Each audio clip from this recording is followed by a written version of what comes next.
Hello guys, good morning. পরের দিন সকালবেলা উঠে আমরা চলে এসেছি হোটেলের নিচের রেস্টুরেন্টে ব্রেকফাস্ট করতে। এই হোটেলে কমপ্লিমেন্টারি ব্রেকফাস্ট রয়েছে, আর এটা হচ্ছে হোটেলের রেস্টুরেন্ট। এখন সকাল প্রায় 8:30 বাজে, আর 8টা থেকে 10টা অবধি এখানে ব্রেকফাস্টটা থাকে। আর এই হোটেলে কিন্তু ইনক্লুডেড ব্রেকফাস্ট রয়েছে, সেটা তোমরা বুঝতেই পারছো। তো এবার ভেতরে ঢুকে পড়েছি। এবার একটা প্লেট নিয়ে নেব, নিয়ে তারপরে ব্রেকফাস্টটা চটপট সেরে নেব।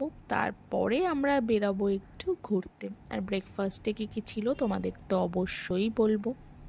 এখানে বুফের মতো করে ব্রেকফাস্ট সাজানো রয়েছে। ব্রেকফাস্টে ছিল গরম গরম লুচি, তার সাথে ছোলার ডাল ছিল, ডিম সেদ্ধ, আরও কলা, এগুলো দেখতেই পাচ্ছ। আর যেগুলো দেখায়নি, আরও ছিল হচ্ছে পোহা, আর ছিল চা, কফি, জুস ছিল।